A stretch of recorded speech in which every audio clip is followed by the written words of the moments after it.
Hello and welcome back Saraswati ज्ञान। और आज इस वीडियो में हम बात करने वाले हैं ट्रांसफार्मर से रिलेटेड सभी बातों के बारे में। लगभग एक ही वीडियो में हम कवर करने वाले हैं, लगभग 1 घंटे की वीडियो होने वाली है, जिसमें हम ट्रांसफार्मर की संरचना, ट्रांसफार्मर के प्रकार, ट्रांसफार्मर के लॉसेस एंड ट्रांसफार्मर से रिलेटेड जितने भी क्वेश्चन होते हैं, जितने भी एग्जामों में पूछे गए हैं, वो आज सब इस वीडियो में कवर करने वाले हैं। साथ ही ट्रांसफार्मर से रिलेटेड आपको इसके अलावा और कभी आपको कोई वीडियो देखने की ज़्यादा ज़रूरत नहीं पड़ेगी, ये मैं दावे के साथ बोल सकता हूँ। अगर आप ये वीडियो आप 2 से 4 बार देख लेते हैं तो आपको ट्रांसफार्मर से रिलेटेड जितने भी आपके डाउट हैं वो सब क्लियर हो जाएंगे। ओके, चलिए सबसे पहले हम जानते हैं कि 1884 में जो है ट्रांसफार्मर का आविष्कार किया गया था। आप गूगल में सर्च करेंगे तो आपको बहुत सारे 1831 भी आपको देखने के लिए मिल सकता है, 1851 भी देखने के लिए मिल सकता है। ओके हाँ, लेकिन सही आंसर जो मुझे लगा वो 1884 में लगा। ओके, इसके अलावा भी 2 से 3 आपको जो है उनके नाम मिल सकते हैं कि इनके द्वारा आविष्कार किया गया है, और मैं मानता हूँ कि फैराडे के द्वारा जो है इसका आविष्कार किया गया था। ओके हाँ, यह केवल जो होता है एसी पर ही कार्य करता है, सबसे महत्वपूर्ण बात है। ये डीसी पर मतलब कि डायरेक्ट करंट पर कार्य नहीं करता है, ये सिर्फ अल्टरनेटिव करंट पर ही कार्य करने योग्य जो होते हैं ट्रांसफार्मर बनाए जाते हैं। इसमें मैं आपको एक एक लाइन समझाने का प्रयास करूंगा, इसके अलावा जो बिल्कुल सरल होगा उसको मैं पढ़ के बताऊंगा आपको कि ये इससे रिलेटेड जो है नोट्स है। ओके हाँ, यह एक स्टैटिक मशीन है जो प्रत्यावर्ती धारा वोल्टेज को समान फ्रिक्वेंसी पर उच्च वोल्टेज से निम्न वोल्टेज व उच्च धारा में अथवा निम्न वोल्टेज से उच्च वोल्टेज व निम्न धारा में परिवर्तित करता है। देखिए, चूंकि ट्रांसफार्मर एक स्टैटिक मशीन है, एक जगह स्थिर वाली होने वाली मशीन है, इसके अलावा इसके अंदर ऐसे कोई से भी पार्ट्स नहीं है जो घूमने वाले हों, रोटेट वाले हों। ओके, तो ये जो होता है कार्य क्या करता है, प्रत्यावर्ती धारा की वोल्टेज को क्या करता है, घटाने और बढ़ाने का कार्य करता है। साथ ही धारा के मान को भी कम और ज़्यादा करता है। लेकिन फ्रिक्वेंसी और पावर जो होती हैं, अभी इस जो मैंने पैराग्राफ आपको पढ़ के सुनाया, इसके अनुसार जो होता है हमारी फ्रिक्वेंसी जो होती है चेंज नहीं होती है, और जो हमारी शक्ति पावर होती है वो भी चेंज नहीं होती है। जिस ट्रांसफार्मर के द्वारा जो होता है हमारा वोल्टेज बढ़ाया जाता है तो उसी के द्वारा क्या कर दिया जाता है, धारा कम हो जाती है। लेकिन जिस ट्रांसफार्मर के द्वारा जो है वोल्टेज को कम कर दिया जाता है तो उसके द्वारा क्या होती है, धारा को बढ़ा दिया जाता है। इस प्रकार से हमारी जो है शक्ति में किसी भी प्रकार का परिवर्तन नहीं होता है। देखिए, ट्रांसफार्मर जो होता है, आप ये बहुत ही इंपॉर्टेंट क्वेश्चन है कि म्यूचुअल इंडक्शन के सिद्धांत पर कार्य करता है। ओके, ट्रांसफार्मर की जो क्रियाविधि है वो फैराडे के विद्युत चुंबकीय प्रेरण का नियम जो है उस पर आधारित होती है। ओके, ये जो होता है इसमें स्थैतिक प्रेरित ईएमएफ होता है। हम जानते हैं कि फैराडे के नियम के अनुसार ईएमएफ जो होते हैं 2 प्रकार के होते हैं, गतिज ईएमएफ और एक स्थैतिक ईएमएफ। अब देखिए, इंडक्शन मोटर भी मैंने जोड़ा हुआ है। इंडक्शन मोटर और ट्रांसफार्मर में दोनों में क्या होता है, स्थैतिक प्रेरित ईएमएफ होता है, जबकि एसी और डीसी जनरेटर जो होते हैं ना, उनमें गतिज प्रेरित ईएमएफ होता है। ईएमएफ का फुल फॉर्म आप समझ गए होंगे, इलेक्ट्रोमोटिव फोर्स, मतलब कि विद्युत वाहक बल। ठीक है, अब ये चित्र के माध्यम से आप देख सकते हैं कि ये स्टेप डाउन है और स्टेप अप ट्रांसफार्मर है। ओके हाँ, अभी मैं और अच्छे से समझ, ये चित्र हो जाएगा हमारे ट्रांसफार्मर का। अभी हम प्रत्येक पार्ट के बारे में, इसके प्रत्येक पार्ट के बारे में हम बात करने वाले हैं कि आखिर इसका कार्य क्या है, कैसे क्या बना होता है, ये सब चीज़ों के बारे में। देखिए, सबसे इंपॉर्टेंट होती हैं कोर जिनके ऊपर वाइंडिंग की जाती है। ओके हाँ, कोर जो होती है हमारी कोर जो होती है हमारी सिलिकॉन युक्त लोह। सिलिकॉन जो होती है, सिलिकॉन 3 से 4%, बहुत सारी जगह आपको 4% भी मिलेगा, है ना। तो बहुत सारी बुक में जो है डिफरेंट टाइप्स का आपको लिखा हुआ मिल सकता है, तो आप 3 से 4% आप मान सकते हैं। आप ऑप्शन के हिसाब से भी अपना सही कर सकते हैं, 4% भी सही हो सकता है। ओके हाँ, तो लोहे कितना होता है, 96 से 97% तक होता है। तो इनसे मिलकर जो होती हैं ये चादरें जो होती हैं, ये जो पत्तियां होती हैं वो बनाई जाती हैं, पतली पतली चादर की परतों को मिलाकर बनाई जाती है। और इन जो परतें होती हैं इनका शेप कैसा होता है, EILU आकार की ये जो होती हैं पटलित कोर जो होती हैं ये बनाई जाती है। देखिए, जैसा कि आप देख रहे हैं, ये ई शेप हो गया, ये आई शेप हो गया, ये ई, ये एल, ये यू, इन शेपों को मिलाकर जो होता है हमारे ट्रांसफार्मर को इतना मोटा करके जो है बनाया जाता है। ओके, इन कोर को बनाया जाता है। देखिए, अब हम इनको कोर को पटलित करके क्यों बना रहे हैं हम भाई, ठोस कोई भाग क्यों नहीं ले रहे हैं, तो इसका मुख्य कारण यही है कि अगर हम जैसे ठोस ले लेते हैं ना, ज़्यादा लोहे का भाग ठोस अगर ले लेते हैं तो भंवर धारा जो हानि होती है वो ज़्यादा होने लगती है। ओके हाँ, कोर के जो ऊर्ध्वाधर भाग होते हैं उसको हम क्या बोलते हैं, लिम्ब बोलते हैं। जैसे कि आप ये कोर देख रहे हैं ना, इनका ये जो ऊर्ध्वाधर भाग है ये वाला, इसको हम क्या बोलते हैं, लिम्ब बोलते हैं। ओके हाँ, ये बहुत सारी जगह क्वेश्चन पूछा गया है। अब देखिए, अभी हमने देखा कि उच्च फ्रिक्वेंसी के लिए फेराइड्स लोह कार्बन की कोर प्रयोग किया। जैसे अब हमें किसी हाई फ्रिक्वेंसी वाला ट्रांसफार्मर की आवश्यकता है तो उसमें हम ये वाली कोर का प्रयोग नहीं करेंगे, उसमें हम फेराइड्स कोर का प्रयोग करते हैं जो कि लोहे और कार्बन से मिलकर बनी होती हैं। ओके, और जब हमें उच्च पावर वाले ट्रांसफार्मर की आवश्यकता है तो उनमें हम सिलिकॉन स्टील की बनी हुई कोर को हम प्रयोग करते हैं। ये आप देख सकते हैं, ऐसे प्रकार की बहुत ही पतली पतली परतों को मिलाकर जो है इस ट्रांसफार्मर का इतनी मोटा जो है उसका निर्माण किया जाता है। अब देखिए लेमिनेशन, अब ये हमने पत्तियां तो लोहे और सिलिकॉन से मिश्रित बना ली या फेराइड से मिला ली। अब क्या करते हैं हम, इनके ऊपर जो होती है दोनों तरफ left and right, okay, insulating varnish की जो होती है परत चढ़ा दी जाती है। ये इंसुलेटिंग वार्निश क्या होता है, ये एक कुचालक की भांति होता है। आखिर इसमें हम ये क्यों करते हैं, जैसे हम एक पत्ती को ऊपर लेमिनेशन करने के बाद अगर हम दूसरी पत्ती से हम अगर इसको चिपकाते हैं ना, तो इसमें जो होता है लगभग ये कुचालक की भांति जो है दोनों के बीच में एक कार्य करता है। ओके, इंसुलेटिंग वार्निश जैसे बोला गया है। ठीक है, अब देखिए जैसे हमने ये पत्ती लोहे की कटवा ली, ओके, तो इसकी मोटाई कितनी होगी, आखिर इसकी मोटाई मैं बता देता हूँ कि कोर की लेमिनेशन की मोटाई जो होती है 0.28 से 0.35 mm तक होती है, जबकि जब हम इसमें लैमिनेट कर देते हैं तब इसकी मोटाई कितनी होती है, 0.35 से 0.50 mm तक जो होती है इस कोर की मोटाई हो जाती है लेमिनेशन के बाद। ओके हाँ, अब हम जानते हैं कि ट्रांसफार्मर की जो कोर होती हैं, ये कोर होती हैं, इनमें सबसे अधिक ऊष्मा होती है। ठीक है, इन्हीं के कारण आपने कभी देखा होगा हमारे जो आस पड़ोस में, हमारे मोहल्ले में, चौराहे पर ये जो ट्रांसफार्मर लगे रहते हैं, इनमें कभी आपको आवाज़ जो है सुनाई देती है, गुंजन की आवाज़ सुनाई देती है।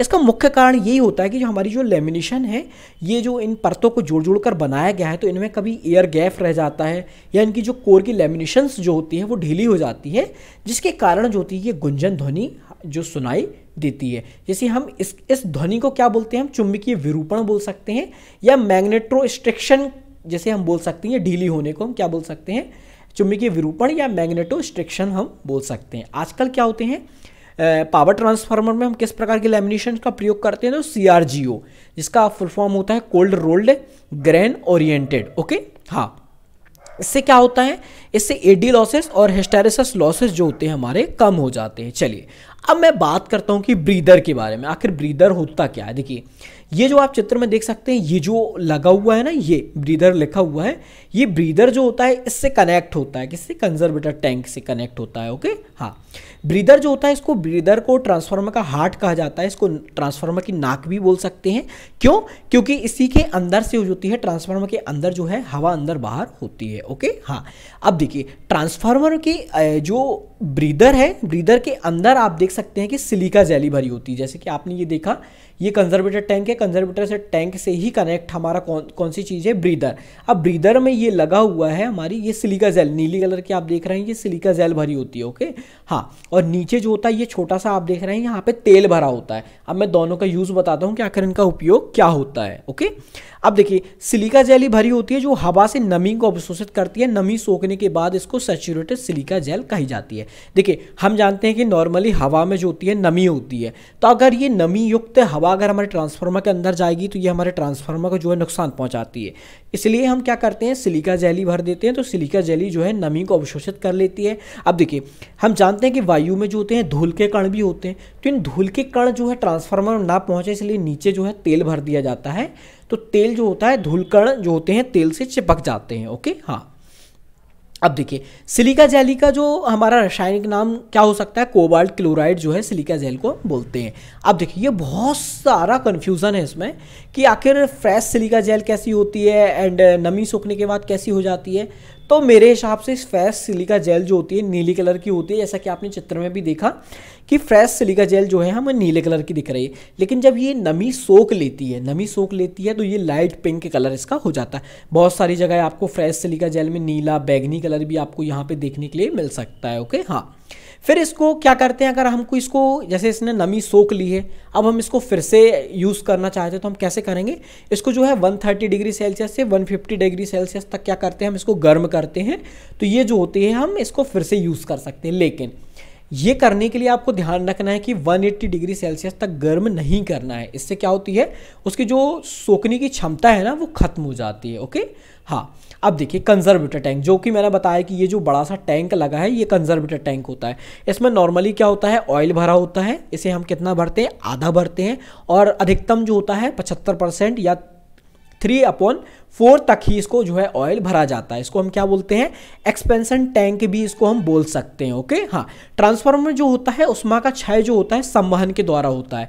कैसे होता है संवहन के द्वारा, संवहन के द्वारा, जिसमें वाइंडिंग के पास वाला जो ऑयल होता है वो गर्म होकर ऊपर उठता है और उसकी जगह ठंडा ऑयल हो जाता है। ये मैं अभी आपको आगे वाले जब मैं समझाने वाला हूँ ना ये, तो मैं आपको ये बहुत अच्छे से समझ में आ जाएगा। देखिए इसको आधा इसलिए भरते हैं क्योंकि जब मेन टैंक में ऑयल गर्म होता है, ऑयल गर्म होता है तो गर्म होता है तो जब जैसे ही गर्म होता है तो ये ऊपर उठता है, ऊपर उठता है तो जो हमारा जो ऑयल है वो गर्म होकर हमारे कहाँ पहुँच जाता है, कंजर्वेटर टैंक में पहुँच जाता है। चूँकि हमारा कंजर्वेटर टैंक आधा भरा होता है इसलिए जो है पूरा ऑयल जो होता है हमारा टैंक से जो होता है बाहर नहीं निकल पाता है, या हमारा कंजर्वेटर टैंक या हमारा ट्रांसफार्मर को कोई नुकसान नहीं हो पाता है। ओके हाँ, और आधा इसलिए भरते हैं क्योंकि जब भी कभी मेन टैंक में अगर कभी तेल की कमी आ गई, ये जो हमारा मेन टैंक आपको दिख रहा है चित्र में, तो अगर कभी मान लीजिए तेल की कमी आ जाती है तो ये कंजर्वेटर टैंक जो होता है उस तेल की कमी को पूरा कर देता है। ओके, तो ये जो होता है प्रसार व संकुचन से क्या करता है, सुरक्षा प्रदान करता है। प्रसार मतलब कि तेल जब गर्म होकर ऊपर उठता है तो उससे सुरक्षा प्रदान करता है, और जब कमी आ जाती है तो उससे सुरक्षा प्रदान करता है। ठीक है, इसमें हम कौन सा ऑयल भरते हैं, तो हम मिनरल ऑयल भरते हैं। ओके, अभी मैं नाम बताने वाला हूँ ऑयल का क्या नाम होता है।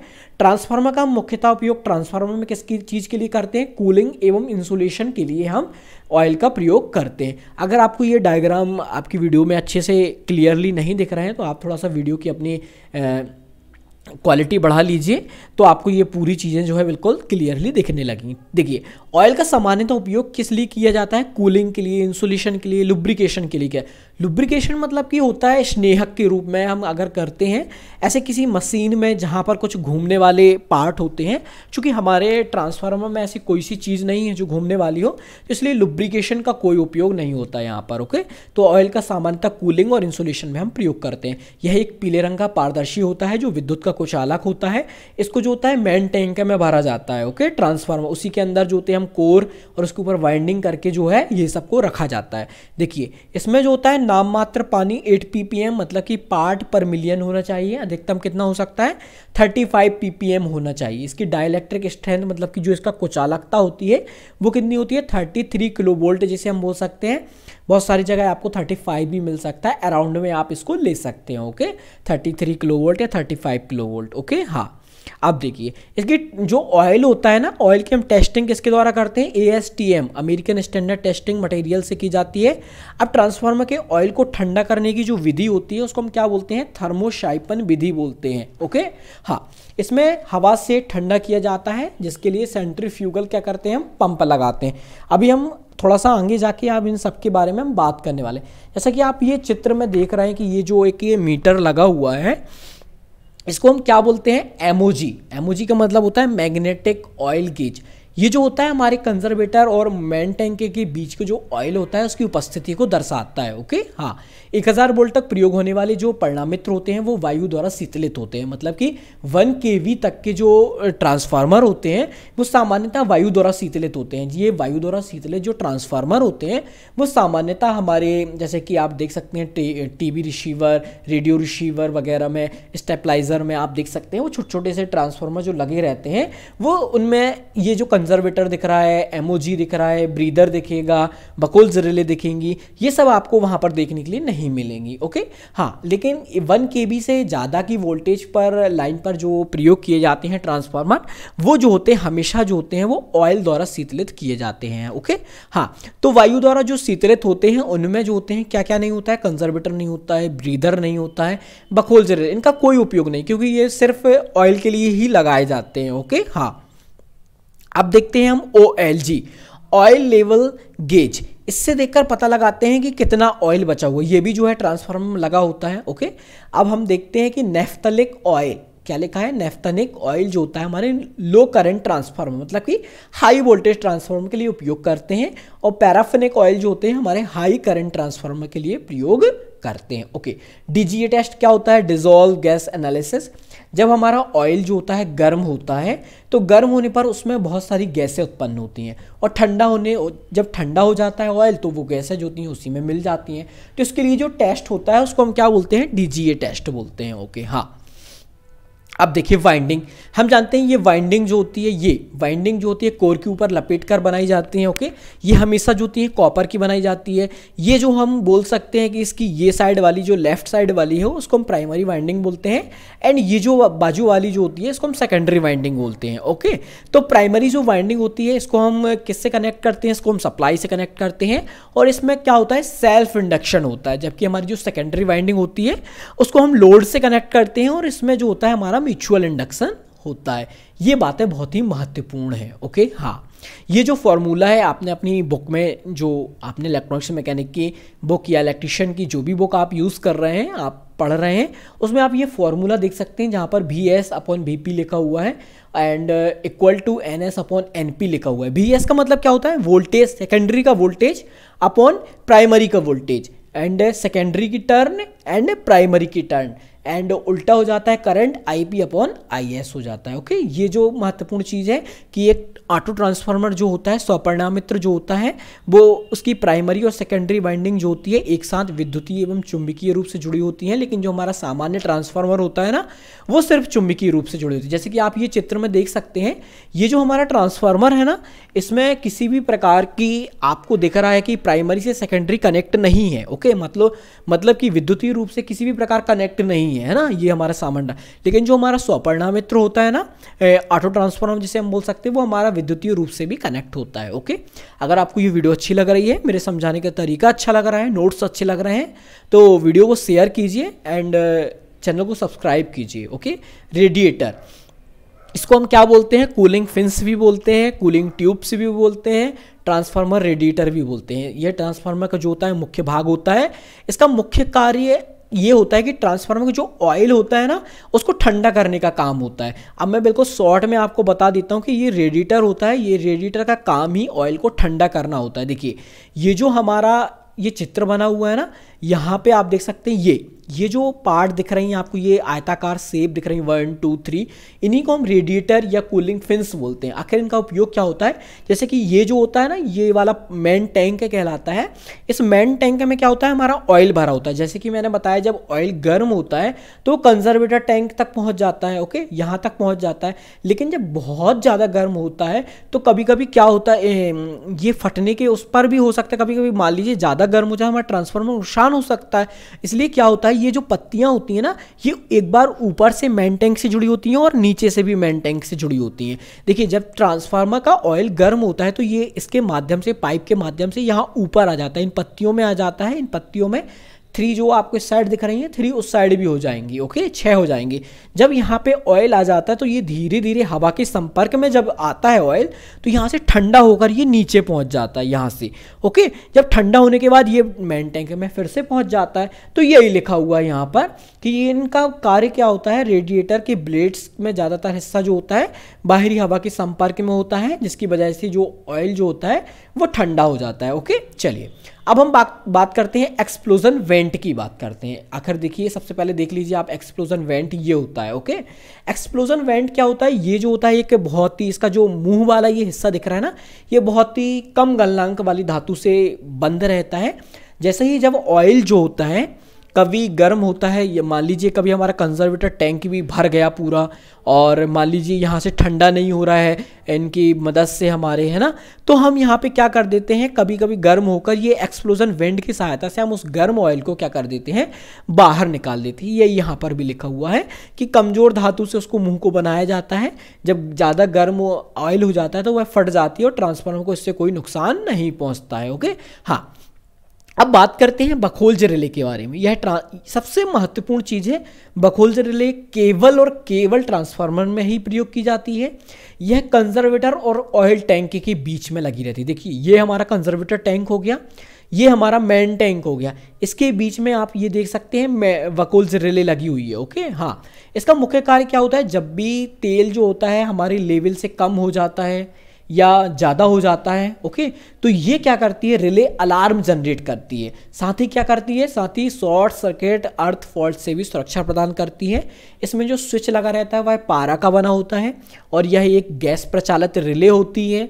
यह जो होती है केवल आंतरिक दोष के लिए वार्निंग और सुरक्षा प्रदान करती है, बाहरी दोष से संबंधित कोई सुरक्षा प्रदान नहीं करती। ओके, ये आप चित्र देख सकते हैं, ये हमारा कंजर्वेटर टैंक, ये बकोल्स रिले एंड ये हमारा मेन टैंक, इसके अंदर कोर रखी होती है, उसके अंदर वाइंडिंग होती है, ये हमारा ब्रीदर हो जाएगा, ये हमारा टेम्परेचर गेज हो जाएगा। बहुत ही पावर ट्रांसफार्मर जो होते हैं उनमें ये सब चीज़ें लगी होती हैं। ओके, इन सब के बारे में अभी हम पढ़ने वाले हैं। ओके हाँ, अब ये देखते हैं हम बुशिंग। जैसे कि आप चित्र में देख सकते हैं, ट्रांसफार्मर में जो होती है दो प्रकार की बुशिंग होती है। कौन सी, HT और LT, high tension and low tension winding के सिरे निकाले जाते हैं। इन सिरों को सप्लाई देने के लिए, इनसे सप्लाई लेने के लिए पावर ट्रांसफार्मर में क्या लगी रहती हैं, बुशिंग लगी रहती हैं। इसका मुख्य कार्य क्या होता है, जो हमारे हाई वोल्टेज की जो लाइन आ रही है ना, उसको ट्रांसफार्मर के विभिन्न पार्टों से टच होने से बचाना है। क्योंकि आप ये देख सकते हैं ये कुचालक की भांति, इंसुलेटर की भांति भी दिख रहे हैं आपको, है ना। तो अगर ये ट्रांसफार्मर के किसी भाग से अगर मान लीजिए कनेक्ट हो जाएंगे तो ट्रांसफार्मर जो है शॉर्ट सर्किट या पूरे करंट फैलने का खतरा होता है। तो इसलिए जो होते हैं इनका प्रयोग किया जाता है और ये एक चीनी मिट्टी के जो है बनाए जाते हैं। ओके हाँ, ड्रेन वॉल, जैसा कि आप देख सकते हैं ये ड्रेन वॉल का क्या, ये इसको हम वो टैंक आउटलेट भी बोल सकते हैं इसको हम।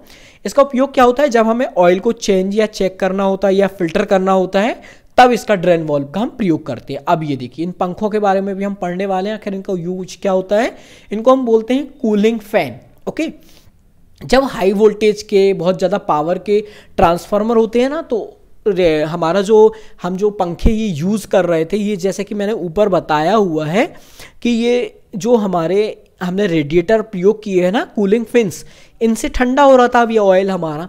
लेकिन जब कभी ऑयल ठंडा नहीं हो पा रहा, बहुत सारे वोल्टेज के हैं, तो उनमें क्या कर देते हैं हम, ये पंखे लगा दिए जाते हैं। ONAF जिसे हम बोलते हैं, इनका फुल फॉर्म होता है oil natural air force. Okay हाँ, एक यहीं पे एक डिब्बा टाइप का लगा रहता है जिसे हम कंट्रोल पैनल बोलते हैं। इनमें 2 मीटर लगे होते हैं, OTI and WTI, oil temperature indicator and winding temperature indicator होता है। ठीक है, ये करते क्या है, ये ऑयल और वाइंडिंग का टेम्परेचर बताते हैं, या जब बहुत ज़्यादा हाई जो अगर तापमान हो जाता है तो उसको भी बताते हैं। ओके, ये सबसे महत्वपूर्ण चीज़ है, ये 3 चीज़ें। ओके, ये आपको याद रखनी है। जब हमारा एक आइडियल ट्रांसफार्मर होता है ना, आदर्श ट्रांसफार्मर, इसकी दक्षता हमेशा 100% मानी जाती है। ऑटो ट्रांसफार्मर जिसके बारे में अभी हम पढ़ने वाले हैं, इसकी दक्षता जो होती है 99% होती है। और एक हमारा स्टैंडर्ड ट्रांसफार्मर होता है, उसकी एफिशिएंसी कितनी होती है, 98% होती है। यहाँ तक तो हमारी चीज़ें पूरी क्लियर हो जाती हैं। अब सबसे महत्वपूर्ण चीज़ ये आती है कि हम ट्रांसफार्मर को किस यूनिट में जो है मेज़र करते हैं। ट्रांसफार्मर की रेटिंग जो होती है उसको हम वोल्ट एम्पियर, अब वोल्ट एम्पियर तो हमने पढ़ लिया। अब इसकी एक और आगे की इकाई क्या हो सकती है, केवीए हो सकती है, मतलब किलो वोल्ट एम्पियर, एमवीए हो सकती है, मेगा वोल्ट एम्पियर। ओके, तो ये भी पूछा जा सकता है। इसके अलावा एक चीज़ और आजकल पूछी जाने लगी है कि ट्रांसफार्मर को हम किस चीज़ में मापते हैं, तो आभासी शक्ति में। जैसे कि हम जानते हैं केवीए का मतलब क्या होता है, आभासी शक्ति, एप्रिएंट पावर। ओके हाँ, एंड केबीआर, कभी कभी आपने देखा होगा, ये केबीआर क्या होता है, हमारी रिएक्टिव पावर होती है। ओके, एंड मोटर को हम एचपी में मापते हैं और जो जनरेटर होते हैं उनकी शक्ति को हम किस में नापते हैं, किलोवाट में, वास्तविक शक्ति में। आपने ये जो आपने एक ट्रायंगल बना होता है वहाँ पे आपने देखा होगा कि वास्तविक शक्ति, पावर फैक्टर का मान भी देखा होगा आपने, है ना, वास्तविक शक्ति अपॉन आभासी शक्ति। इनके बारे में हम किसी नेक्स्ट वीडियो में पढ़ने वाले हैं, बट यहाँ पर आपको रेटिंग उसकी पता होनी चाहिए। इसकी रेटिंग हम VA, KBA, MBA में मापते हैं। इसके अलावा आभासी शक्ति भी होती है इसमें। ओके, चलिए अब हम ट्रांसफार्मर के प्रकार देखते हैं कि आउटपुट वोल्टा के आधार पर कितने प्रकार के होते हैं। हम जानते हैं नॉर्मली हमारे 2 प्रकार के होते हैं, स्टेप अप जो कि वोल्टेज को बढ़ाता है, स्टेप डाउन जो कि हमारे वोल्टेज को घटाता है, एंड आइसोलेशन ट्रांसफार्मर, मतलब कि हिंदी में इसका मतलब होता है पृथक्कीकरण ट्रांसफार्मर, जो कि ना तो वोल्टेज को बढ़ाता है और ना घटाता है, मतलब कि वोल्टेज को समान ही प्रदान करता है आउटपुट पर। ओके हाँ, देखिए स्टेप अप को पढ़ लेते हैं हम। निश्चित फ्रिक्वेंसी पर निम्न वोल्टेज को उच्च वोल्टेज में परिवर्तित करता है, स्टेप अप कहलाता है। ओके, मतलब कि निम्न वोल्टेज को उच्च वोल्टेज में कर रहा है। ओके, तो इसकी वाइंडिंग कैसी हो जाएगी, मतलब कि वाइंडिंग, प्राइमरी वाइंडिंग इसकी कम हो जाएगी एंड सेकेंडरी वाइंडिंग क्या हो जाएगी, की संख्या जो जाएगी ज़्यादा हो जाएगी, तभी तो ये वोल्टेज को बढ़ाएगा। अब जब ये वोल्टेज को बढ़ाता है तो क्या करता है, ये धारा के मान को कम कर देता है, मतलब कि इसकी विपरीत धारा का मान होता है। अगर वोल्टेज को बढ़ा रहा है तो धारा कम हो जाएगी, अगर वोल्टेज को कम कर रहा है तो धारा बढ़ जाएगी। ओके, हाँ। अब देखिए इसमें रेशियो का मान कैसा होता है, 1 से अधिक होता है। क्यों होता है, देखिए मैं समझाता हूँ। देखिए सबसे पहले रेशियो कैसे निकालते हैं हम, आउटपुट अपॉन इनपुट। चूंकि हम देख रहे हैं कि यहाँ पर वोल्टेज क्या हो रहा है, बढ़ रहा है, तो हम जब बढ़ रहा है, मान लीजिए मैंने यहाँ पर आपको 5 वोल्ट दिया है और आउटपुट पर मेरे को जो है 10 वोल्ट मिल रहा है। ओके, तो 10/5 करूंगा तो कितना हो जाएगा, 2 आ जाएगा, मतलब कि 1 से अधिक आ रहा है। ओके, हाँ। देखिए अब स्टेप अप ट्रांसफार्मर का उपयोग किस लिए करते हैं हम, एसी विद्युत पावर को दूर के स्थानों में संचित करने के लिए इसका प्रयोग किया जाता है। कुछ इस प्रकार से स्टेप अप का जो होता है आप देख सकते हैं कि इस प्रकार से हम बनाते हैं। ओके, स्टेप अप की जो सेकेंडरी वाइंडिंग होती है उसमें टर्न की संख्या जो होती है वो ज़्यादा होती है। स्टेप डाउन ट्रांसफार्मर के बारे में, स्टेप डाउन भी बिल्कुल स्टेप अप के जैसे ही है। ये क्या करता है, हमारी वाइंडिंग्स को, इसकी वाइंडिंग जो होती है सेकेंडरी की कम हो जाती है, तब तो ये वोल्टेज को क्या करता है, कम कर देता है, लेकिन जो इसमें धारा की मान क्या होती है, बढ़ जाता है। इसमें रेशियो का मान क्या होगा, कम हो जाएगा अपने आप। अब इसका प्रयोग ऐसे स्थानों पर किया जाता है जहां हमें हाई वोल्टेज को कम वोल्टेज में कन्वर्ट करना होता है। तो इसका प्रयोग हम कहां करते हैं, डिस्ट्रीब्यूशन ट्रांसफार्मर लाइन में किया जाता है। आपको ये पता होना चाहिए कि जो डिस्ट्रीब्यूशन ट्रांसफार्मर होते हैं उनकी 50% अगर लोड होती है तो उनकी दक्षता जो होती है सर्वाधिक होती है। ओके, हाँ। एक महत्वपूर्ण चीज़ ये भी है कि VP/NP बराबर होते हैं VS/NS, मतलब कि प्राइमरी का वोल्टेज एंड प्राइमरी के टर्न बराबर होते हैं, वोल्टेज सेकेंडरी का एंड सेकेंडरी के टर्न के बराबर होते हैं, चाहे वो ट्रांसफार्मर हमारा स्टेप अप हो या स्टेप डाउन हो। ओके, हाँ। ये फॉर्मूला मैं पहले भी बता चुका हूं, यहां पर एक फॉर्मूला और जुड़ रहा है, ये प्रतिबाधा से संबंधित फॉर्मूला जो है आपका जुड़ जा रहा है। ओके, हाँ। पृथक्कीकरण ट्रांसफार्मर, ओके, आइसोलेशन ट्रांसफार्मर। जैसा कि मैंने पहले बताया आपको कि वर्कशॉप में यदि हम किसी कार्य टेबल पर सुधार कार्य अथवा किसी भूदोष युक्त मशीन का परीक्षण करते हैं तो करते समय वह भू संयोजित नहीं है, तो मशीन के बाह्य आवरण को छूने से व्यक्ति को विद्युत झटका लग सकता है। ऐसी स्थिति में इस कार्य को संपन्न करने के लिए हम किसका प्रयोग करते हैं, ऐसे ट्रांसफार्मर से सप्लाई दी जाती है जिसमें प्राइमरी एवं सेकेंडरी वाइंडिंग का टर्न का जो रेशो होता है 1/1 होता है। मतलब कि इसमें न तो प्राइमरी के टर्न की संख्या ज्यादा होती है ना सेकेंडरी की, मतलब कि अगर प्राइमरी में 2 है तो सेकेंडरी में 2 हो जाएंगे। ओके, मतलब कि तब तो ये वोल्टेज को ना तो बढ़ाता है ना घटाता है, ये आउटपुट में क्या करता है, समान वोल्टेज हमको प्रदान करता है। साथ ही इसमें हमें क्या होता है, विद्युत का झटका भी नहीं लगता है। आप इसको चित्र देख सकते हैं, इसकी प्राइमरी वाइंडिंग की संख्या एंड सेकेंडरी वाइंडिंग की संख्या एक समान है। ओके, हाँ। अब ऐसी बहुत सारी चीज़ें जो होती हैं ट्रांसफार्मर में जो कभी नहीं बदलती हैं, चाहे वह प्राइमरी में हो और चाहे वह सेकेंडरी में हो। देखिए सबसे पहले मैंने बताया था आपको फ्रिक्वेंसी जो होती है हमारी कभी भी नहीं बदलती है, चाहे प्राइमरी में हो चाहे सेकेंडरी में हो। प्राइमरी में मान लीजिए 50 हर्ट्ज है तो सेकेंडरी में भी हमारी 50 हर्ट्ज ही होगी। इसके अलावा मैंने बताया था वोल्ट एम्पियर हमारा नहीं बदलता है। कैसे नहीं बदलता है, जितना वोल्ट एम्पियर हमने प्राइमरी में दिया है उतना ही हमको सेकेंडरी में भी प्राप्त होता है, चाहे वह हमारा स्टेप अप हो या स्टेप डाउन। हमने देखा था कि स्टेप अप वोल्टेज अगर वोल्टेज को बढ़ा रहा है तो धारा को क्या कर देता है, कम कर देता है।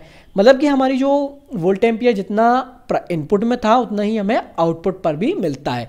या तीसरी चीज हम बोल सकते हैं वोल्ट प्रति टर्न या टर्न प्रति वोल्ट, जिसे हम बोल सकते हैं, इसका फॉर्मूला मैंने पहले भी बताया है कि ये जो होते हैं हमेशा समान होते हैं। मतलब कि V1/N1 बराबर में V2/N2, ये हमेशा समान होते हैं। Okay, MMF, okay, magnetic motive force ampere turn जिसकी इकाई होती है, ये भी समान होते हैं। जैसे कि मान लीजिए अगर हमने देखा कि N1 × I1 बराबर होते हैं N2 × I2, ये सब बराबर होते हैं। एंड मैग्नेटिक फील्ड जो होती है प्राइमरी और सेकेंडरी में बराबर होती है, एंड हमारी जो पावर हो जाएगी वो भी बराबर होती है। ओके, हाँ। अब देखते हैं हम ट्रांसफार्मर में जो बहुत सारे लॉसेस होते हैं ना, उनके बारे में हम इस वीडियो में पढ़ते हैं अब। ओके, ट्रांसफार्मर जो होती है एक स्टैटिक मशीन होती है, क्योंकि इसमें कोई घूमने वाली पार्ट नहीं होते हैं इसमें, इसलिए इसमें कोई घूमने वाले जो लॉसेस नहीं होते हैं। ओके, हाँ। अब देखिए घूमने वाली मशीन के कोई लॉसेस नहीं होते। अब इसमें 2 लॉसेस होते हैं, iron loss and copper loss. Iron loss भी 2 प्रकार के होते हैं, hysteresis loss and eddy loss. चलिए सबसे पहले हम कोर लॉस के बारे में या आयरन लॉस के बारे में पढ़ते हैं। इसको हम क्या बोलते हैं, मैग्नेटिक लॉस भी बोलते हैं, या इसको हम फिक्स लॉस भी बोलते हैं, या इसे हम नो लोड लॉस भी बोलते हैं। ओके, इसको फिक्स लॉस इसलिए बोलते हैं अगर हमारे ट्रांसफार्मर में कोई लोड है भी नहीं या लोड है तब भी ये लॉसेस जो है हमेशा बने रहते हैं, इसलिए इनको फिक्स लॉस बोलते हैं।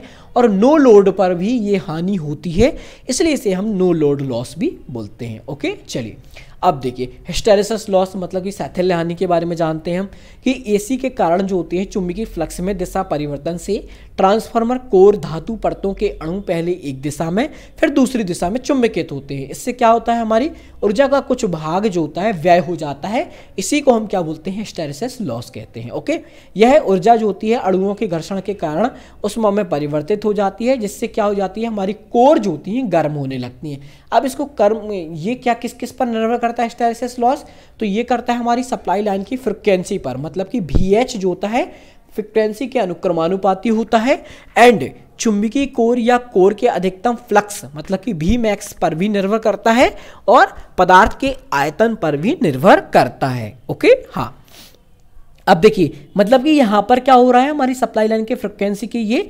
अनुक्रमानुपाती होती है, ये साइथिल्य हानि। ओके, अब इसको हम कम कैसे कर सकते हैं, तो इस हानि को कम करने के लिए ऐसी पदार्थ का प्रयोग किया जाता है और ऐसे चुंबकीय पदार्थ से बनाया जाता है जिसका हिस्टेरेसिस गुणांक जो हो कम हो। इसके लिए हम क्या कर देते हैं, लोहे में, जैसे मैंने पहले बताया है, लोहे में हम 3 से 4% तक क्या होते हैं सिलिकॉन मिलाकर उस मिश्र धातु का हम प्रयोग करते हैं। ओके, चलिए अब जो हमारी कोर और आयरन लॉसेस होते हैं उनको हम किसके द्वारा, ओपन सर्किट टेस्ट के द्वारा परीक्षण करते हैं। और ट्रांसफार्मर की जो सेकेंडरी वाइंडिंग होती है ना, उसको हम ओपन रखकर, चाहे वह हमारी सेकेंडरी वाइंडिंग चाहे हमारी लो वोल्टेज की हो या हाई वोल्टेज की हो, उसको ही ओपन रखा जाता है। एंड प्राइमरी साइड को हम क्या करते हैं, निर्धारित मान का मतलब कि रेटेड वैल्यू का वोल्टेज देते हैं। ये बहुत ही महत्वपूर्ण है। ओके, ये हानि जो होती है फ्रिक्वेंसी पर निर्भर करती है, जो बदलती नहीं है। ये हानि जो मैंने बताया ये फिक्स होती है। ओके, हाँ, इसलिए ये हानि हमेशा एक से फिक्स बनी रहती है, चाहे लोड हो या ना हो, इसलिए इसको क्या बोलते हैं हम, नो लोड टेस्ट भी हम इसको बोल सकते हैं। ओके, चलिए अब हम बात करते हैं एडी करंट लॉसेस के बारे में। तो ये भी क्या होता है, हमारे फ्लक्स परिवर्तन के कारण जो होता है हमारे कोर में EMF उत्पन्न होता है, उसके कारण ही ये एडी करंट लॉसेस होता है। क्या होता है इसके कारण, हमारे कोर परतों का प्रतिरोध बहुत कम होने के कारण उच्च मान की भंवर धारा कोर में कई बंद लघु परिपथ बना लेती है, जिससे कोर में उष्मा उत्पन्न होती है। इसके कारण जो होता है लॉस होता है एडी करंट लॉस होता है। ठीक है, अब इसको हम कम करने के लिए क्या करते हैं, हम पहले भी पढ़ चुके हैं कि हमारी जो ट्रांसफार्मर की परतें हैं उनको हम पटलित करके परतें पतली पतली परतों को मिलाकर बनाते हैं, उनके ऊपर हम इंसुलेटिंग वार्निश का लेप चढ़ाते हैं, जिसके कारण जो होती है हमारी भंवर धारा की जो हानियां हैं वो कम हो जाएंगी। ये निर्भर किस पर करता है, तो ये भी फ्रिक्वेंसी पर निर्भर करता है, लेकिन फ्रिक्वेंसी का स्क्वायर यानी कि फ्रिक्वेंसी परिवर्तन का जो सबसे ज़्यादा प्रभाव होता है ना, भंवर धारा हानि पर पड़ता है, क्योंकि यह फ्रिक्वेंसी के VH अनुक्रमानुपाती F² होता है। ओके, एंड Bmax स्क्वायर भी होता है इसमें। ओके, मतलब कि ये जो जैसा हमने देखा ना, ये Bmax लिखा हुआ चुंबकीय पदार्थ या कोर के अधिकतम घनत्व फ्लक्स पर, तो इसका भी स्क्वायर होता है। आप इसका फॉर्मूला जो आप अपनी बुक में देख सकते हैं। ओके, ये बहुत ही कम पूछेगा, इसलिए मैंने आप इसकी वीडियो में ऐड नहीं किया उसको। ओके, हाँ, कॉपर लॉस के बारे में बात करते हैं। कॉपर लॉस क्या होता है, सबसे पहली बात तो ये वाइंडिंग में होता है, क्योंकि कॉपर से बनी हुई चीज सिर्फ वाइंडिंग है। ओके, हाँ, वाइंडिंग में प्रयुक्त कॉपर जो होता है वह शुद्ध नहीं होता है, जिसमें कुछ ओमिक प्रतिरोध होता है, जिसके कारण ट्रांसफार्मर वाइंडिंग के प्रतिरोध तथा उसमें प्रवाहित होने वाली धारा के कारण ताम्र हानियां होती हैं। ये किस रूप में होती है, तो ये उष्मा के रूप में होती है उत्पन्न। ओके, हाँ, करती क्या है, ये वाइंडिंग को क्या करती है, गर्म कर देती है। ओके, अब देखिए कॉपर लॉस को हम क्या बोल सकते हैं, लोड लॉस भी बोल सकते हैं। क्यों, क्योंकि यह भार पर निर्भर करता है। हमने देखा ट्रांसफार्मर का यदि हम विद्युत भार आधा कर दें तो ये कॉपर हानि जो होती है 1/4 गुना कम हो जाएगी, और यदि विद्युत भार जो है अगर हम दुगना कर देते हैं तो ये क्या हो जाती है 4 गुना, मतलब कि लॉसेस जो होता है ये बढ़ जाता है, यानी भार के साथ परिवर्तित होता है। यह हानि जो होती है विद्युत भार धारा I का स्क्वायर इंटू में R की जो होती है समानुपाती होती है। जैसे कि मैंने फॉर्मूला ये बताया हुआ है, ताम्र हानि इक्वल टू क्या होता है, I² इंटू में R होता है। चूंकि हम इसको जानते हैं कि कॉपर हानि को हम क्या बोलते हैं, लोड लॉस भी कहा जाता है, क्योंकि यह लोड पर निर्भर करती है। ये ताम्र हानि का फॉर्मूला देखिए, इससे बहुत सारे न्यूमेरिकल क्वेश्चन बनते हैं। ये कॉपर लॉस जो होता है शून्य भार पर शून्य ही होता है।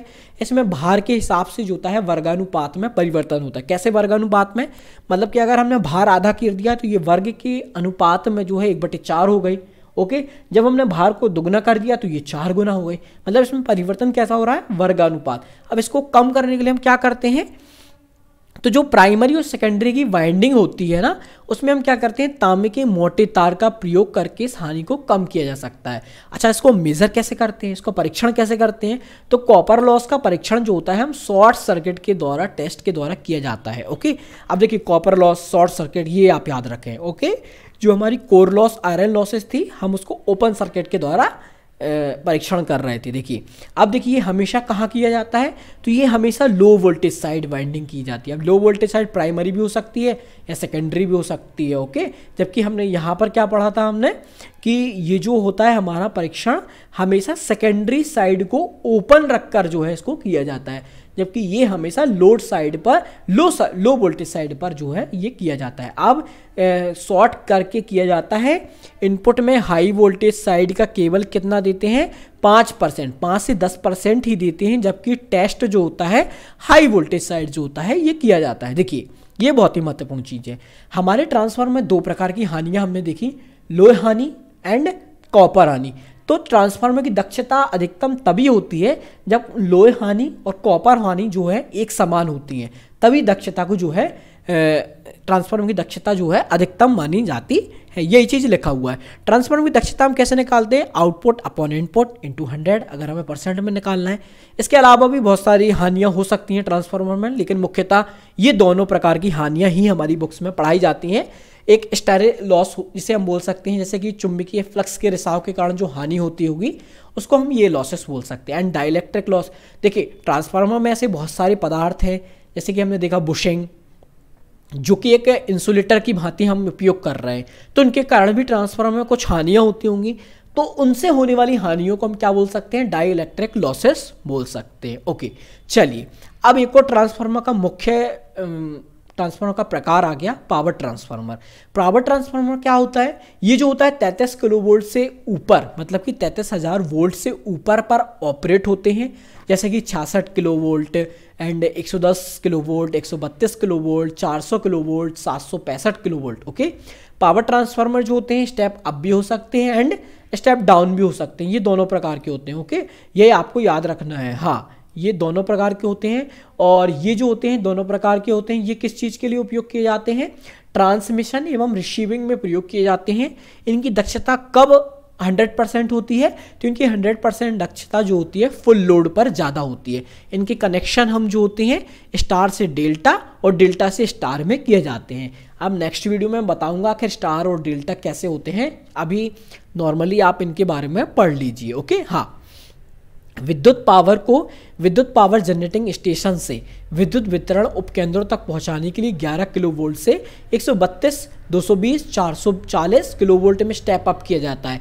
इसके पश्चात स्टेप डाउन से छोटे छोटे विद्युत वितरण उपकेंद्रों पर भेजा जाता है। इसे बाद में शहर के विभिन्न क्षेत्रों में भेजा जाता है। फिर इसे स्टेप डाउन करके 415, 440, 240 जो कि हमारे घरों में, उद्योगों में, कारखानों में ये आती है। क्योंकि देखिए हम जानते हैं जब हम 132 किलोवोल्ट में, 440 किलोवोल्ट में जब हम इसको ट्रांसमिट करते हैं तो हमारे जो रेजिस्टेंस वगैरह, हमारे प्रतिरोध वगैरह होता है वो कम हो जाता है। मतलब ज़्यादा वोल्टेज करते हैं तो हमारी धारा का मान क्या हो जाता है, कम हो जाता है। तो हमने इसका फॉर्मूला पढ़ा हुआ है I² × में R, जो हमने पढ़ा हुआ है फॉर्मूला, इसके इसलिए जो है इसको हाई ट्रांसमिट करते हैं। ओके, हाँ, नेक्स्ट आ जाता है हमारा डिस्ट्रीब्यूशन ट्रांसफार्मर, जिसे हम बोलते हैं वितरण ट्रांसफार्मर।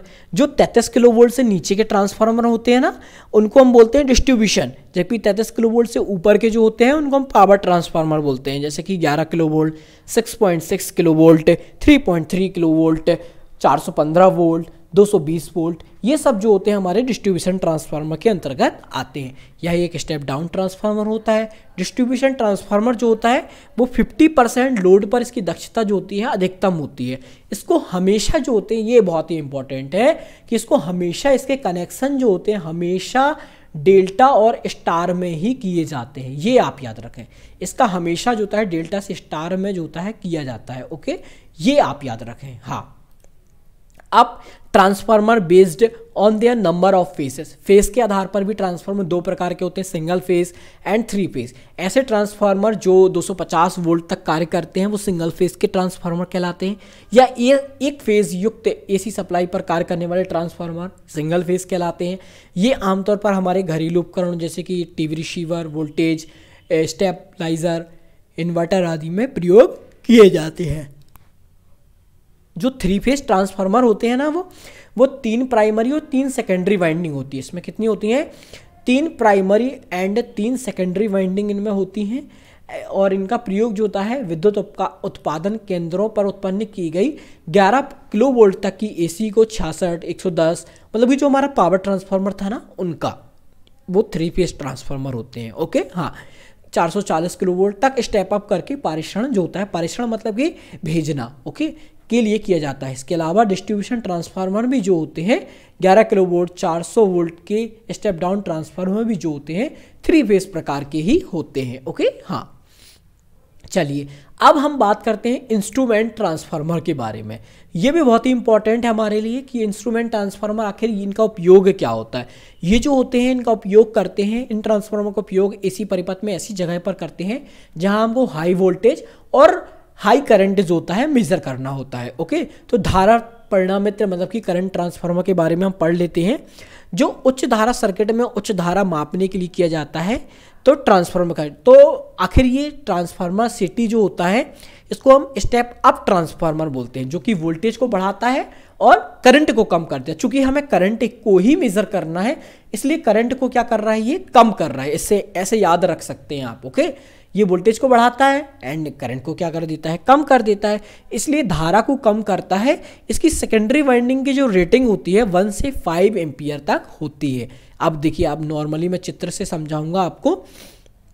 इसकी सीटी जो होती है, ये आप सीटी देख सकते हैं, ये बहुत ही हाई वोल्टेज वाली लाइन है। इसका हमको इसका करंट मेज़र करना है, चूंकि हम इसका मेज़र करंट करना है, 3 फेज एसी सप्लाई सिस्टम है। इसकी सीटी की जो प्राइमरी जो वाइंडिंग होती है ना, इसको मोटे तार कम टर्न और सेकेंडरी में जो जाएंगे पतले तार अधिक टर्न होते हैं। चूंकि यह एक स्टेप अप है तो इसकी सेकेंडरी में क्या हो जाएंगे, अधिक जो है टर्न हो जाएंगे। चूंकि अब इसको देखिए मुख्य सप्लाई लाइन से कैसे जोड़ते हैं, तो मुख्य सप्लाई लाइन से इसको प्राइमरी को श्रेणी क्रम में जोड़ा जाता है। देखिए अब याद रखिए, सीटी को हमेशा एक step down step up transformer है। स्टेप अप मतलब कि वोल्टेज को बढ़ाता है तो धारा को कम करता है, चूंकि हमें धारा को मेज़र करना है। अगर धारा जितनी कम होगी उसको हम उतने ही अच्छे से मेज़र कर पाएंगे, ओके।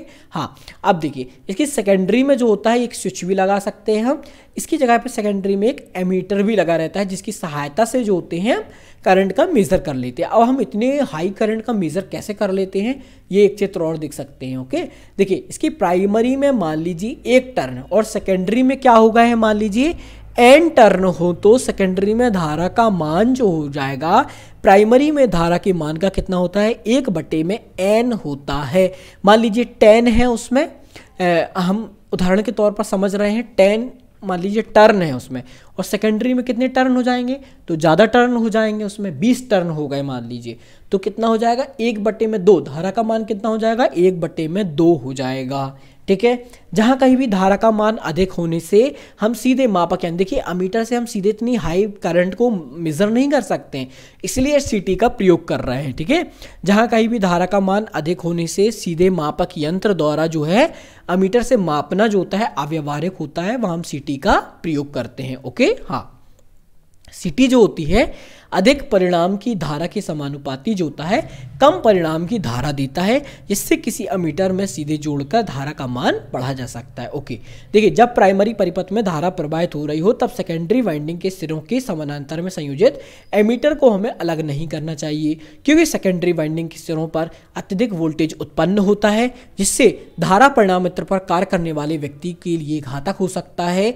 इसलिए हमें क्या करना चाहिए, हमें सेकेंडरी में जो हमारा मीटर लगा हुआ है उसको हमें कभी भी अलग नहीं करना चाहिए। इसके अलावा भी और क्या हो सकता है, इसके अलावा भी कोर भी अधिक संतृप्त मतलब कि सैचुरेट होकर अपना चुंबकीय गुण हमेशा के लिए खो सकती हैं, या सीटी जो होती है ब्लास्ट हो सकती है, फट सकती है, इसलिए सेकेंडरी वाइंडिंग को जो है हमेशा बंद रखना चाहिए। सीटी लगाने का एक मुख्य लाभ यह भी है कि यह जो होती है उच्च वोल्टता वाली लाइन से आइसोलेशन प्रदान करती है, जिससे इसके सेकेंडरी साइड में कोई उपकरण लगाने का कोई खतरा नहीं होता है। ठीक है, एक धारा परिणामित्र में जो रेटेड प्राइमरी धारा होती है एंड रेटेड सेकेंडरी धारा का अनुपात क्या कहलाता है, नॉमिनल अनुपात कहलाता है। देखिए अब हम सीटी रेशो के बारे में पढ़ लेते हैं। सीटी जब भी आपने कभी देखी होगी इसमें एक हमेशा रेशो लिखा होता है, जैसे कि 1000/5, मतलब कि ये अगर प्राइमरी में 1000 वोल्ट है ना तो ये हमें सेकेंडरी में कितना एम्पियर है, 1000 एम्पियर है तो हमें सेकेंडरी में कितना एम्पियर देगी, 5 एम्पियर देगी।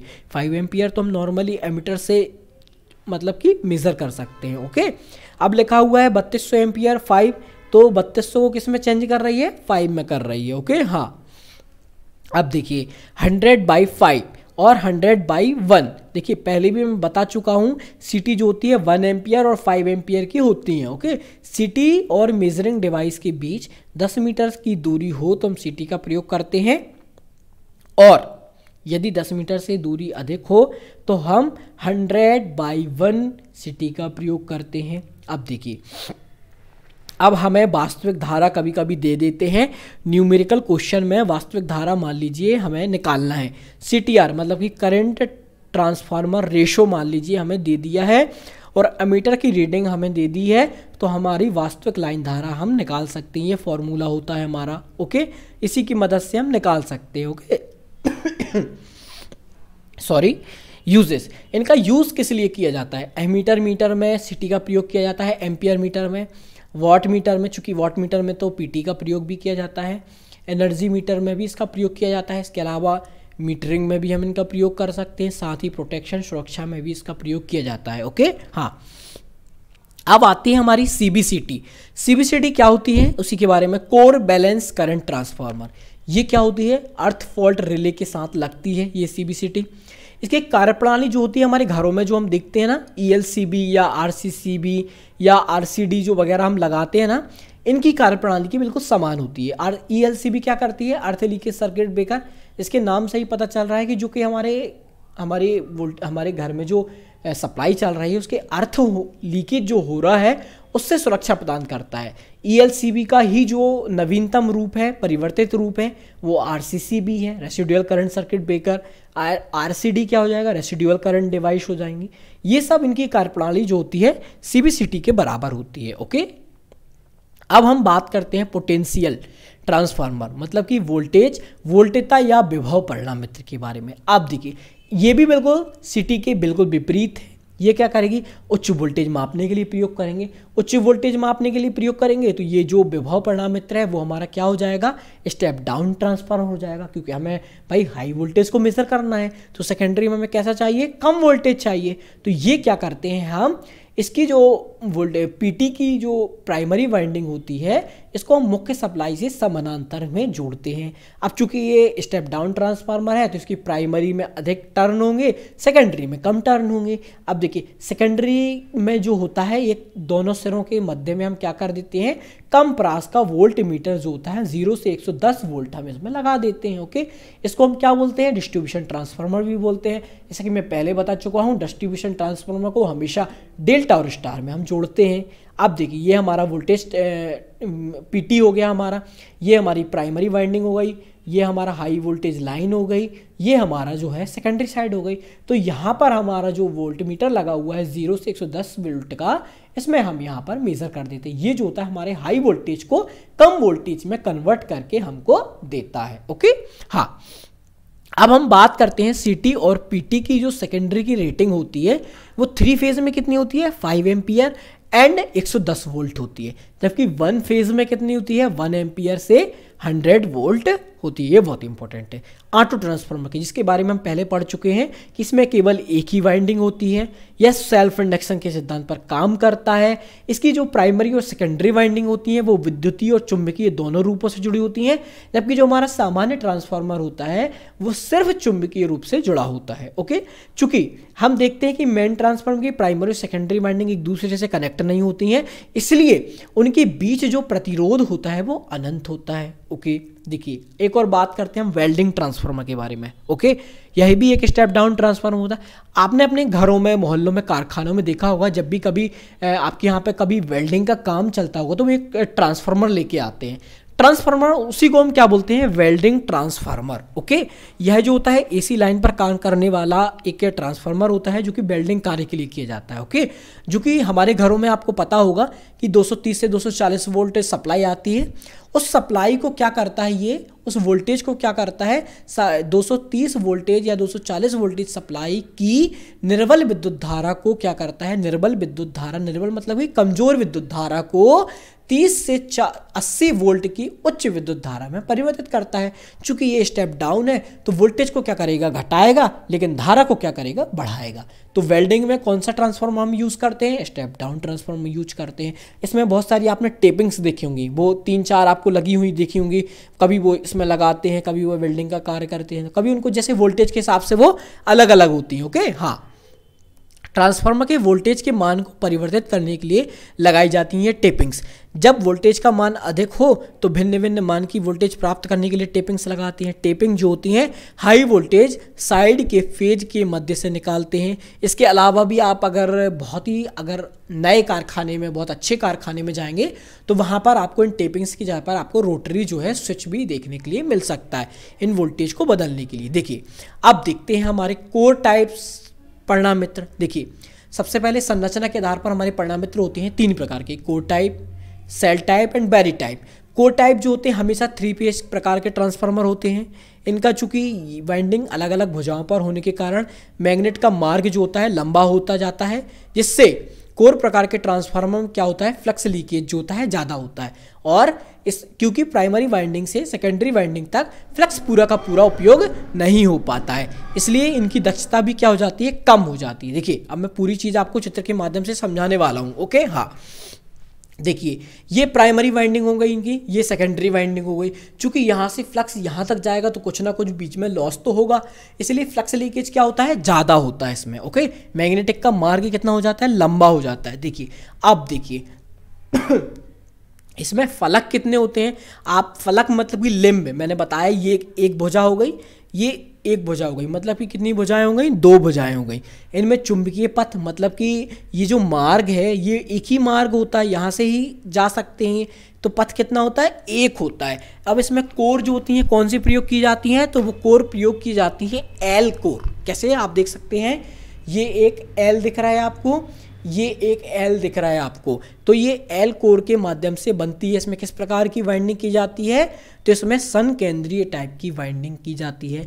इसमें चूंकि कोर बहुत दूर दूर यूज़ की जा रही है तो इसमें इंसुलेशन ज़्यादा हो जाएगा, कम आयरन पत्ती का प्रयोग किया जाएगा, क्योंकि इसमें 2 ही फलक का प्रयोग किया जा रहा है। ठीक है, इसमें वाइंडिंग ज़्यादा होगी क्योंकि ये अलग अलग वाइंडिंग हो रही है ना। मरम्मत करना इसमें क्या हो जाएगा, आसान होगा। क्यों आसान होगा, क्योंकि प्राइमरी अलग है, सेकेंडरी अलग है, अलग। आप देखिए, ये देख सकते हैं आप चित्र के माध्यम से कि इसमें ये किया गया है। ओके, हाँ, अब हम बात करते हैं ये क्या होता है, यह उच्च वोल्टेज और निम्न आउटपुट के लिए प्रयुक्त की जाती है। ये मुख्यतः स्टेप डाउन के रूप में प्रयोग की जाते हैं। देखिए, अब सेल टाइप ट्रांसफार्मर, अब सेल टाइप किस प्रकार के होते हैं, देखिए आप देखते हैं बिल्कुल, ये सेल टाइप ट्रांसफार्मर जो होते हैं प्रायः 3 kVA तक के transformer, single phase transformer shell type के बनाए जाते हैं। ये ईवा आई टाइप की कोर से मिलाकर बनाए जाते हैं। इसकी मध्य भुजा को जो है अन्य 2 भुजाओं की अपेक्षा क्या किया जाता है, दुगुना रखा जाता है। इसकी वाइंडिंग कैसी होती है, सैंडविच टाइप की ये वाइंडिंग आप देख सकते हैं चित्र में, ये जो वाइंडिंग होती है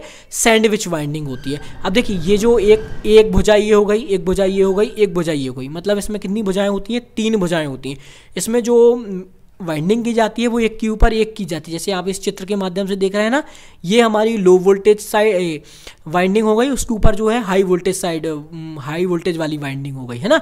इसके बीच में जो है एक पन्नी टाइप की आपको देख रहे हैं, पेपर टाइप का लगा हुआ है, तो ये होता है। ओके, चूंकि इसमें एक के ऊपर एक वाइंडिंग की गई है तो इसमें फ्लक्स का पूरा उपयोग होता है, मैग्नेटिक फ्लक्स का। इसमें फ्लक्स लीकेज भी बहुत कम होता है। ओके, तो ये मैं आशा करता हूँ आपको ये समझ में आया होगा। एक बैटरी टाइप ट्रांसफार्मर क्या होते हैं, कुछ विशेष कार्यों के लिए कम हानि वाले ट्रांसफार्मर बनाए जाते हैं।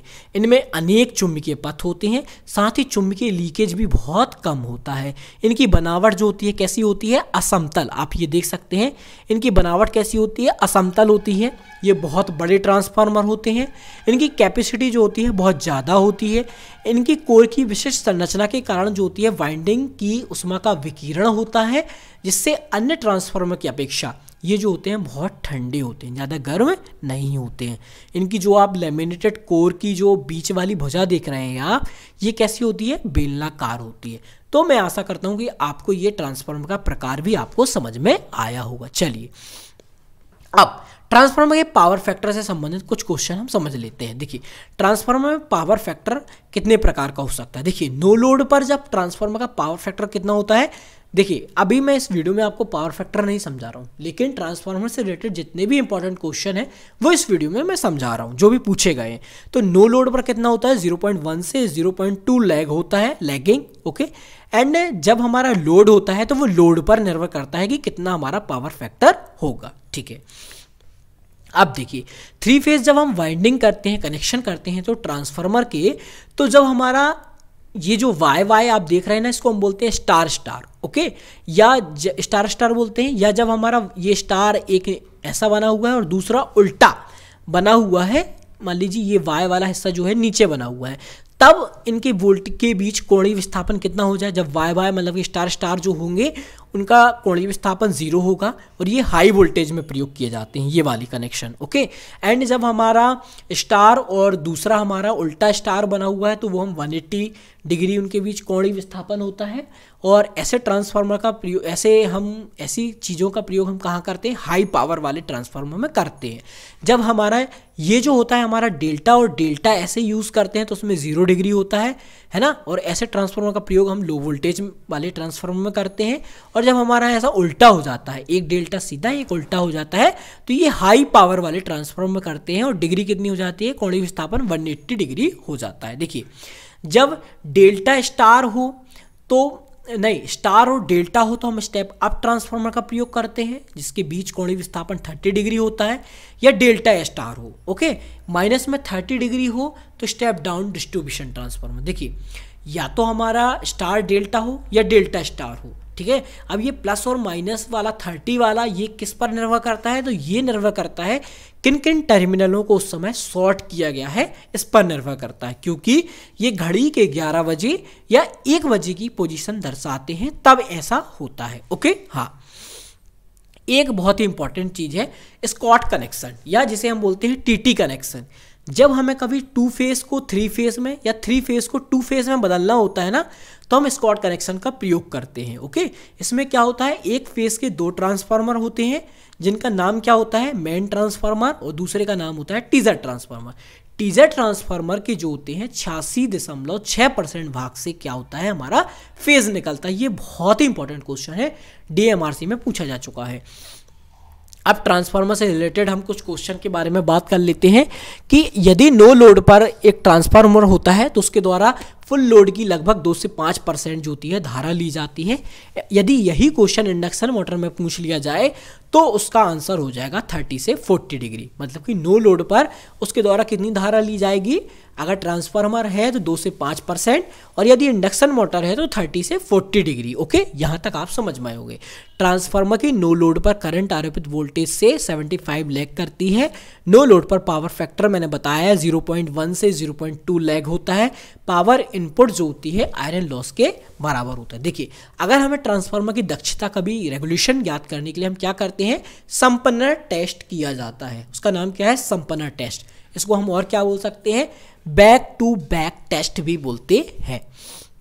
ये हमने बता दिया है कि ट्रांसफार्मर की प्राइमरी और सेकेंडरी वाइंडिंग चूंकि एक दूसरे से जुड़ी नहीं होती हैं, इसलिए इनके बीच कैसा प्रतिरोध होता है, अनंत प्रतिरोध होता है। ठीक है, ट्रांसफार्मर द्वारा ले जाने वाली अधिकतम भार जो होते हैं तापमान वृद्धि से सीमित कर दिया जाता है, यानी ट्रांसफार्मर कितना भार डाल सकते हैं। ओके, ट्रांसफार्मर कितना हम भार डाल सकते हैं ये हमारे किस पर निर्भर करता है, तापमान वृद्धि से हम सीमित किया जा सकता है, क्योंकि लोड बढ़ने पर तापमान में वृद्धि होती है और तापमान की एक लिमिट होती है। इससे ऊपर यदि अगर हमने लोड दिया तो हमारा ऑयल जो हो जाएगा गर्म हो जाएगा, और ज़्यादा गर्म हो जाएगा तो वह आग पकड़ लेगा, और यह आग पकड़ने वाला चीज़ क्या कहलाती है, फ्लैश पॉइंट कहलाती है।